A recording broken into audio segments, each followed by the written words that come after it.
मैंने सुना है गोरखनाथ के गुरु मच्छंद्रनाथ सिंघल द्वीप की रानी के दरबार में भिक्षा मांगने गए थे।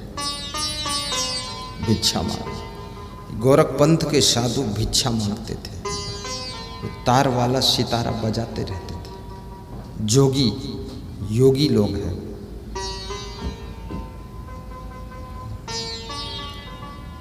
वहाँ भिक्षा मांगने गए रानी के दरबार में। मच्छंद्रनाथ ब्रह्मचारी संत है। उसको देख करके रानी मोहित हो गई। भिक्षा देने वाली रानी के मन में आकर्षण पैदा हुआ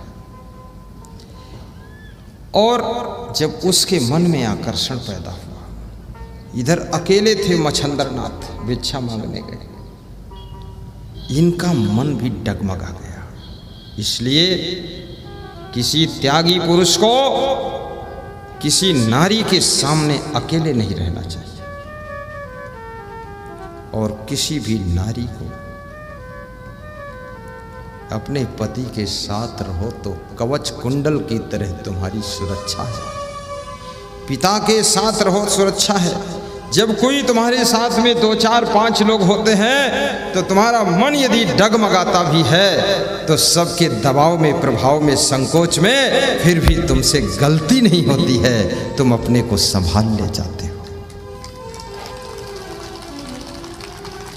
इसलिए साधु को कभी अकेले घूमना नहीं चाहिए। इक्का दुक्का साधु का घूमना उसके लिए खतरा है। साधु शेर को जब अकेले भैंसों का झुंड पा जाता है तो शेर को भी पटक पटक कर वो मार डालते हैं। इसलिए शेर भी झुंड बनाकर चलते हैं, उनको भी खतरा है। ये जो लिखा हुआ है ना, सिंह न चले लेहड़ा और साधु न चले जमात, झूठा मत लिखो ऐसी फालतू बात, इसमें नुकसान हो जाएगा। दोहा बनाते हो, आगे सोचते नहीं हो, विचार नहीं करते, इसका परिणाम क्या होगा। सिंह न चले लेहड़ा और साधु न चले जमात। साधु को तो जमात में ही रहना चाहिए। कम से कम गुरु का प्रभाव तुम्हारी रक्षा तो करेगा। सब शिष्यों का घेरा गुरु को भी रक्षा करेगा और सब संतों की रक्षा एक दूसरे संत से होती है। इसलिए साधु को भी अकेले नहीं रहना चाहिए। मच्छंद्रनाथ का मन डगमगा गया। शिष्य इंतजार कर रहे हैं कि हमारे गुरुजी कब लौटेंगे। गुरुजी सिंघल द्वीप में रानी के घर में दरबार में मोहित होकर फंस गए।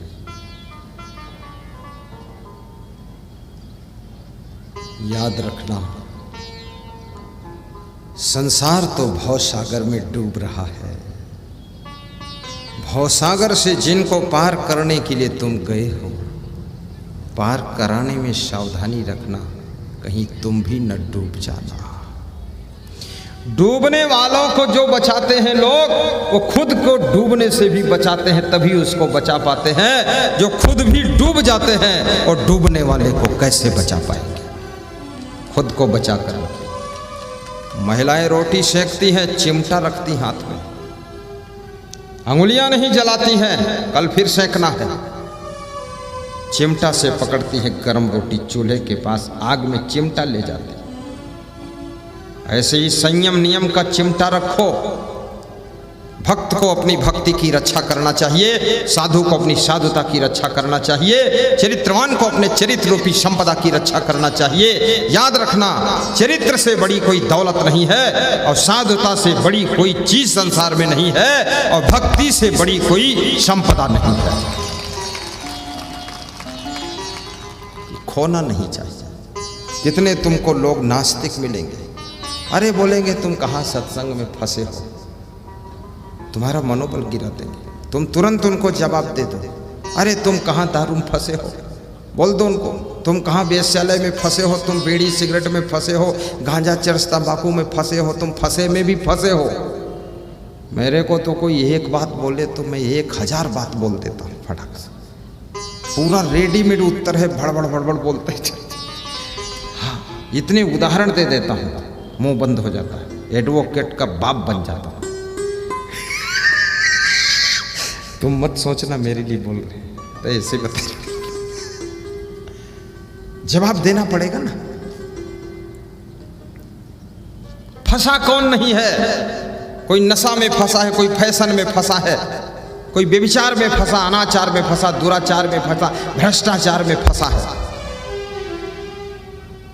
और जहां जहां तुम फंसे हो, सब जाल से निकालने के लिए याद रखना, एक कांटा अगर तुम्हारे पैर में चुभ गया है, दर्द कर रहा है, उस कांटा को निकाल करके बाहर करने के लिए दूसरा कांटा की जरूरत पड़ जाती है। दूसरा कांटा चुभे हुए कांटा को निकाल कर बाहर करता है तो तुम्हारा दर्द समाप्त हो जाता है। इसलिए दुनिया में तुम फंसे हो, माया में फंसे हो, मोह में फंसे हो, काम क्रोध लोभ अहंकार में फंसे हो, ईर्ष्या द्वेष में फंसे हो, नशा व्यसन में फंसे हो, फैशन में फंसे हो, नाना प्रकार से फंसे हो।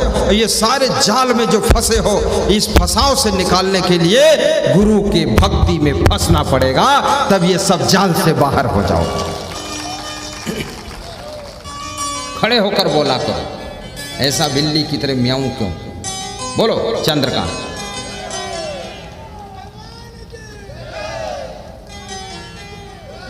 बस ये बात, चंद्रकांत अच्छा लगा दिया, ठीक है। ट्रेंड आदमी है। पिछले साल सत्संग करवाया था मटिहानी में, बहुत अच्छा समागम हुआ था। साहिब बंदगी बोलो, साहिब बंदगी कहो, साहिब बंदगी, साहिब बंदगी। मेरा अवगुण भरा शरीर प्रभु कैसे तारोगे? मेरा अवगुण भरा शरीर प्रभु कैसे तारोगे? जिस बालक को अपनी माँ से बहुत प्रेम होता है, अपने पिताजी से बहुत प्रेम है, जिस लड़की को अपनी माँ से बहुत प्रेम है, पिता से बहुत प्रेम है, याद रखना वो दूसरे के प्रेम में फंसेगी नहीं। फिर जब माँ से प्रेम कम हो जाएगा, बाप से प्रेम कम हो जाएगा, वो लड़की और लड़का किसी न किसी आकर्षण में फंस जाएगा। जिस नारी को अपने पति से बहुत प्रेम है टोटल, वो दूसरे पुरुष में नहीं फंसेगी। और जिस पुरुष को अपनी पत्नी से फुल प्रेम है, वो दूसरी नारी में नहीं फंसेगा। और जिस साधु को अपने गुरु में पूरी श्रद्धा है, पूरा प्रेम है, वो साधु कभी फिसलेगा नहीं। और जिस साधु को गुरु से प्रेम कम है, वो साधु को फिसलने के चांस बहुत ज्यादा है। मच्छंदर नाथ फंस गए, इतना बड़ा संत फंस गया, कौन निकालेगा इसको? मेरे पाँव पड़ी जंजीर प्रभु कैसे तारोगे? मेरे पाँव पड़ी जंजीर प्रभु कैसे तारोगे? कितने लोग कहते हैं अब इस जन्म में तो नहीं छूट पाएंगे, बड़ा कठिन जाल है, सब तरफ से जंजीरों में हम फंस गए हैं, अब मर जाएंगे, अगले जन्म में भले छूट जाए। इतना लोग लाचार हो गए। दारू पीने वाले कहते हैं अभी इस जिंदगी में तो नहीं छूट पाएगी दारू, अब मर जाएंगे, अगली जिंदगी में भले छूट जाए, अगले जन्म। इतने लाचार हो गए। तो बीड़ी पीने वाले, सिगरेट पीने वाले, तमाकू पान खाने वाले, पुड़िया खाने वाले कहते हैं बीड़ी नहीं छूटेगी चाहे पत्नी भले छूट जाए। है डिल्लर आदमी, बीड़ी नहीं छूटेगी पत्नी चाहे छूट जाए, तो फिर शादी क्यों किया? बीड़ी के ही 7 फेरे घूम लेता और सबको बताता ये मेरी पत्नी है, नहीं छूटेगी, लिए घूमता एक अंगुली के बराबर बीड़ी और बताता कि मेरी धर्म पत्नी यही है। अरे मूर्ख, फालतू बात करता है। शादी पत्नी के साथ करता है, बीड़ी छोड़ना नहीं चाहता। छोड़ दे, अब मत पीना, चल इधर आ, उधर जा, बीड़ी छोड़, पत्नी से प्रेम रख। ये मुंह से धुआं खींचता है, नाक से फेंकता है, इतनी बदबू आती है फिर भी नहीं समझता है। समझाने से मानते क्यों नहीं हो? क्या फायदा?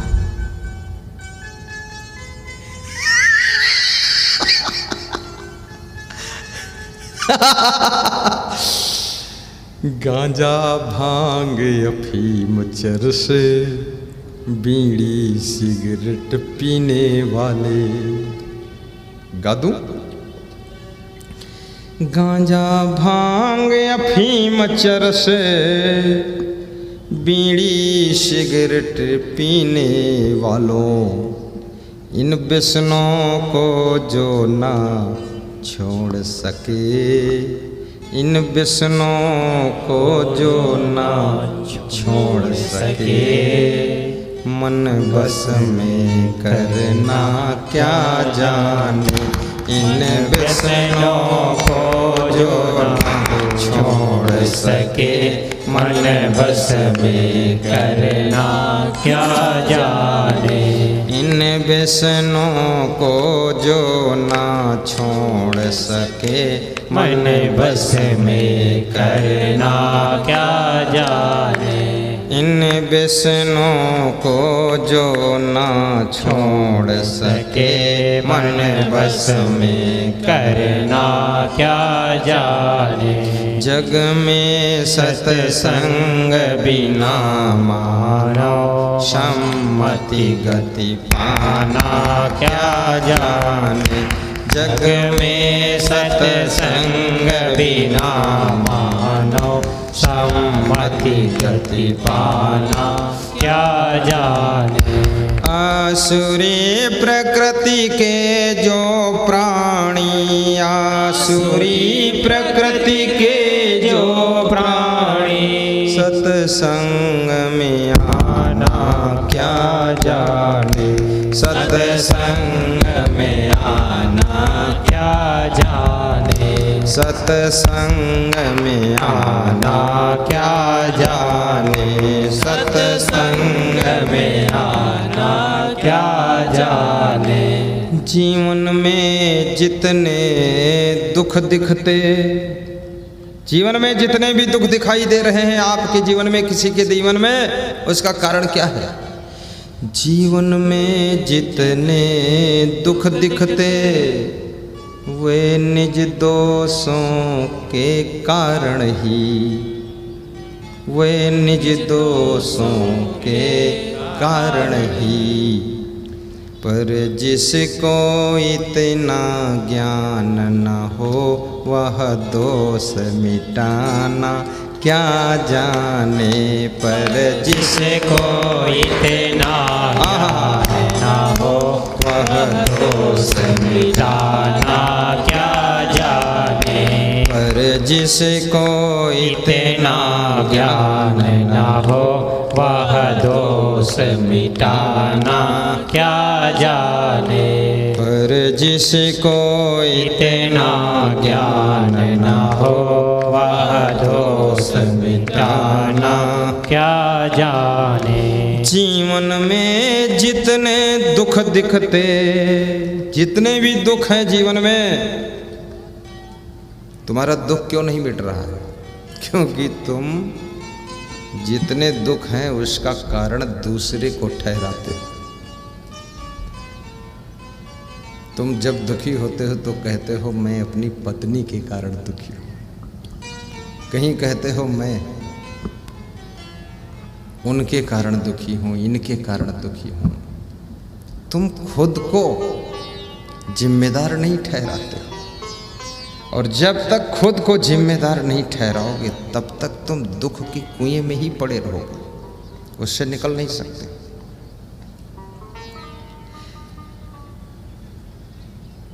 किसी प्रदेश में एक शिक्षक था, प्रिंसिपल था, उसकी पत्नी मर गई, बहुत दुखी था।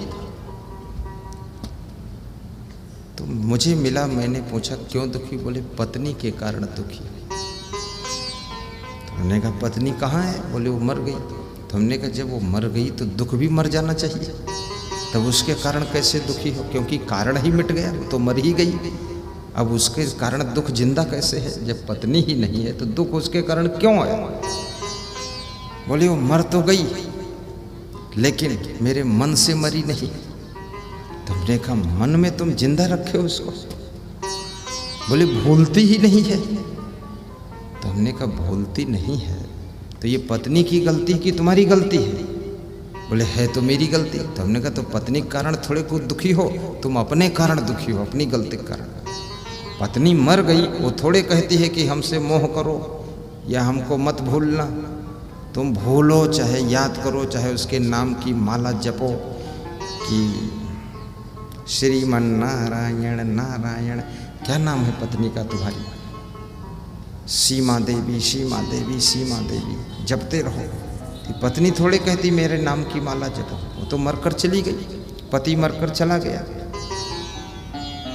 तुम उसके प्रति जो मोह को जिंदा रखे हो तुम्हारी गलती है। क्यों इतना मरने के बाद भी मोह नहीं छूट रहा है? आखिर इस अज्ञानता की कोई सीमा का अंत है? जो मर गया, लाश जल गई और फिर भी तुम रोते हो बैठकर, आहा वो हो ये हो को। तो ये सब फालतू काम इतना। अब तुम्हारे रोने की आवाज भी वो सुन नहीं रही आत्मा जो मरकर चली गई, तुम्हारे दुख को देख नहीं रही है, तुम्हारी पीड़ा को समझ नहीं रही है। और एक शरीर छोड़ करके जल करके राख हो गया, पति हो, पत्नी हो, माँ हो, बाप हो, बेटा हो, बेटी हो, कोई XYZ हो, शरीर छोड़ करके वो आत्मा गई। अब उसका तुम्हारा कनेक्शन कट चुका है, रिश्ता कट चुका है, तुमसे कोई मतलब नहीं। वो तुम्हारी दशा को देखती नहीं, दुर्दशा को देखती नहीं, सुनती नहीं, सुनता नहीं। वो तो दूसरी जगह उसका जन्म हो गया है, वहां वो बालक के रूप में, बालिका रूप में खेल रही है आत्मा, और तुम यहाँ पोंफो चिल्ला रहे हो, पोंगा नाथ। ये अज्ञानता छोड़ो, चल निकल, हंस सड़क पर। फालतू पोंपो चिल्लाता है। और कहते हैं कि हम तो डिप्टी कलेक्टर थे और लार टपकाते घूम रहे हैं हमारी पत्नी। खूब दुर्दशा करो, सत्संग तो सुनोगे नहीं, सब कलेक्टरी निकल जाएगी तुम्हारी। खूब चिल्लाते रहो, नाक टपकाते रहो। बड़े बड़े धुरंधर बैरिस्टर कलेक्टर खूब दुख के दरेरा में पीसे जाते हैं, कोई विवेक नहीं है। पढ़े लिखे होने से कोई विवेक आता है? पढ़ा लिखा तो मैं भी हूँ, पोस्ट ग्रेजुएट हूँ, खूब पढ़ा हूँ, मैं भी आखिरी तक पढ़ दिया। हमने सोचा पढ़ लो ताकि बाद ये मन में ना हो नहीं पढ़ा। विवेक तो सत्संग से पैदा होता है, याद रखना।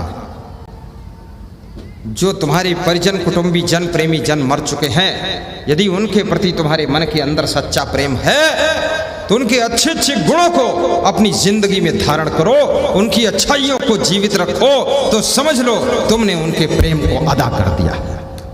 उनकी अच्छाइयों को धारण करो।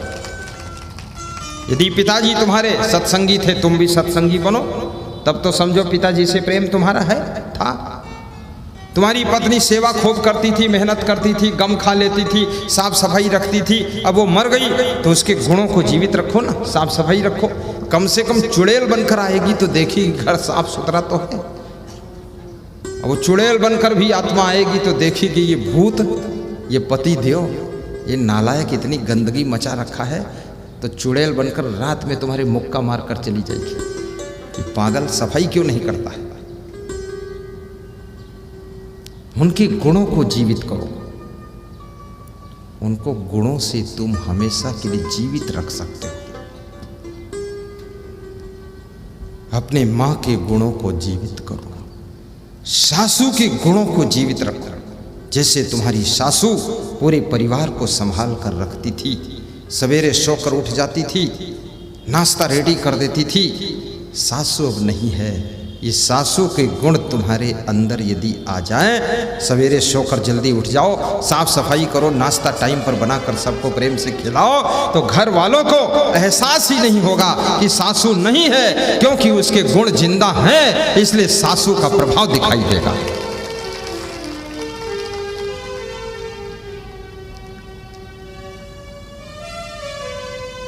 कितने शिष्यों का गुरु मर गया। गुरु क्या मर गया, पूरा आश्रम मर गया। अब जितने वहां रहते हैं ढोंगानाथ, आलसी, मक्कार, कूचड़, खूब सोते हैं और रोते हैं, हमारे गुरु जी मर गए। चिल्लाते रोया करो को, अरे सोकर उठता नहीं बेईमान कहीं का। तेरा गुरु इतना अलर्ट था, रेडी था, कंप्लीट था, हर चीज को फिट रखता था। गुरु के गुणों को जीवित करो।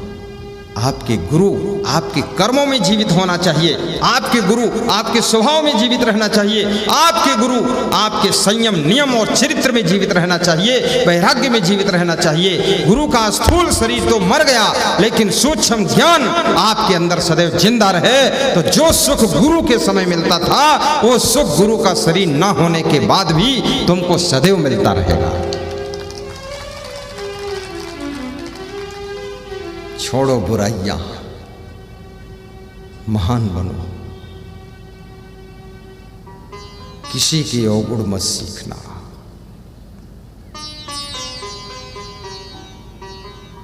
ऐसे पुत्र बनो, पिता के अच्छे अच्छे गुणों को अपने अंदर सुरक्षित रख लो। धन, सोना चांदी और सामान,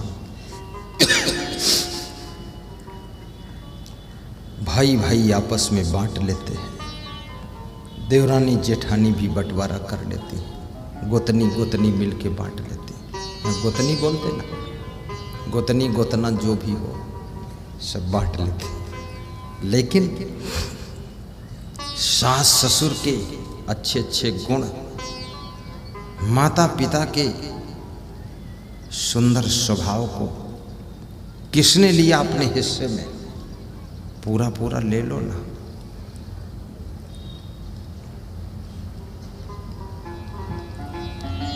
गुरु के गुणों के अधिकारी बनो, गुरु के ज्ञान के अधिकारी बनो और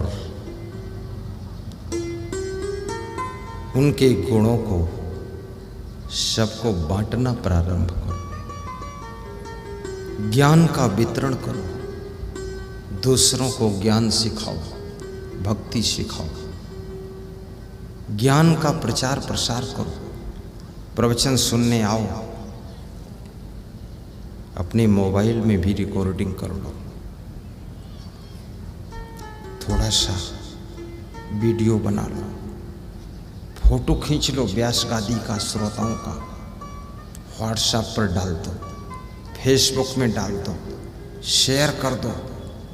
जितने ग्रुप में जुड़े हुए हैं 1000, 2000, 10,000 लोगों तक पहुंचेगा।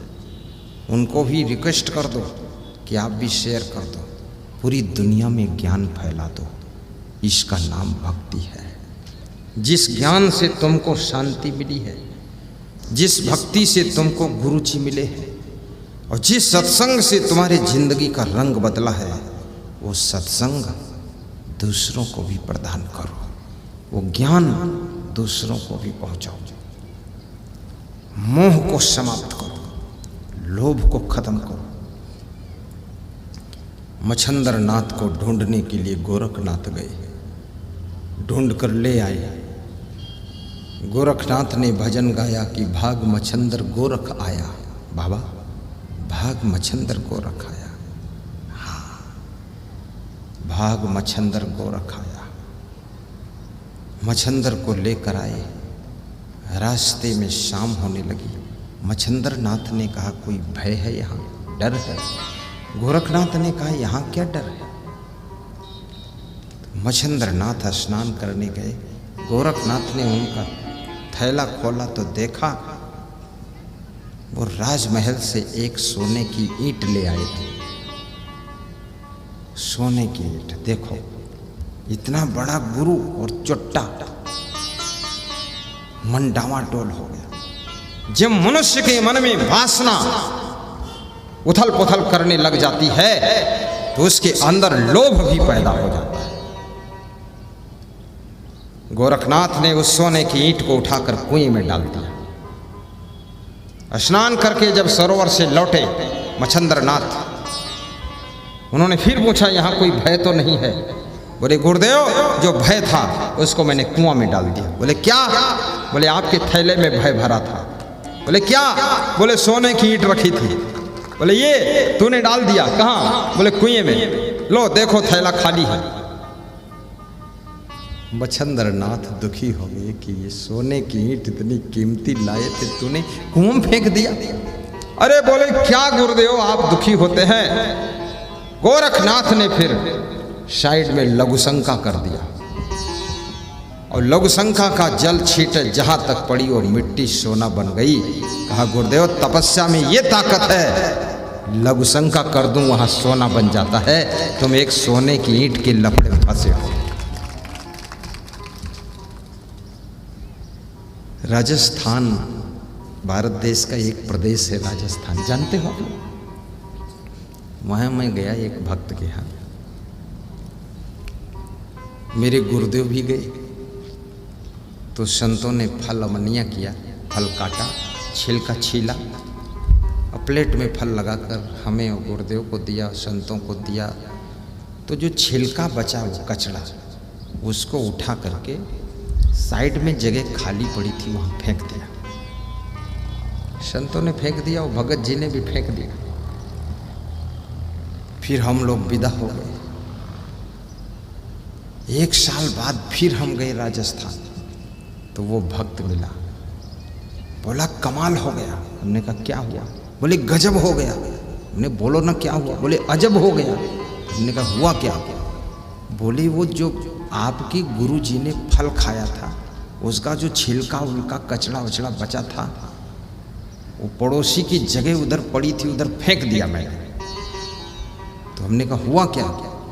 पड़ोसी से मारपीट हो गई क्या? बोले मारपीट नहीं, पड़ोसी सवेरे ही आ गया, शाम को फेंका, सुबह आ गया। अब बोला कि ये जगह तुम खरीद लो, तुमको दे दूंगा। मैं 20 साल से लेना चाहता था, नालायक देता ही नहीं था। और ना मालूम क्या हुआ, और गुरु का खाया हुआ छिलका उलका फेंका, बुद्धि बदल गई और वो जगह गुरुदेव मिल गई, वहाँ मकान बना दिया हमने। ये कमाल हुआ है। हाँ, तो मैंने कहा आपका नाम क्या है? बोले मेरा नाम है बजरंग लाल बोहरा। तो हमने कहा गांव कहाँ रहते हो? बोले कोटा शहर के पड़ोस गांव है नया नोहरा, और नाम है बजरंग बोहरा। तो देखा इतना गजब मामला। वास्तव में यदि आपने तपस्या किया है, खूब भक्ति किया है, साधना किया है,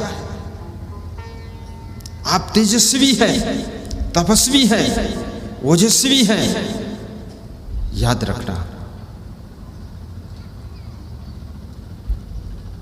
आप अपने हाथ से जहां जल छिड़क दोगे वो भी जगह पवित्र हो जाएगी, काशी प्रयाग जैसी तीर्थ भूमि हो जाएगी। तपस्या चाहिए इतनी। मैं कहूँगा गृहस्थ आश्रम में भी तपस्या करो, महिलाएं भी तपस्या करें। कैसे तपस्या होगी? आपकी बहू यदि कुछ कठोर बोलते, सह लेना ही तपस्या है। सासू यदि थोड़ा आपको कुछ दुख दे, सह लेना और सासू के साथ में रह लेना, ये तपस्या है। परिवार के संगठन को बनाए रखने के लिए कष्टों को सह लेना और फिर भी संगठन को टूटने न देना, ये तपस्या है। भक्ति के मार्ग में, धर्म के मार्ग में कोई विघ्न बाधा आती है, तकलीफ आती है, उसको सह लेना, इसका नाम तप है। श्रीमद् भगवत गीता में तप का अर्थ बताया गया है कि धर्म की रक्षा के लिए जो कष्ट सहा जाता है, दुख सहा जाता है, उसी का नाम तप होता है। इसलिए याद रखना, कन्या धर्म निभाने के लिए, पिता का धर्म निभाने के लिए, माँ का धर्म निभाने के लिए, सासू बहू का धर्म निभाने के लिए, पुत्र पुत्री का धर्म निभाने के लिए, गुरु शिष्य का धर्म निभाने के लिए, इस धर्म को निभाने के लिए जो कष्ट सहना पड़े, उस कष्ट को सह लेना और अपने धर्म को निभा लेना, वो व्यक्ति तपस्वी कहलाता है, तपस्वी कहलाता है। उसमें बहुत बड़ी शक्ति पैदा हो जाती है।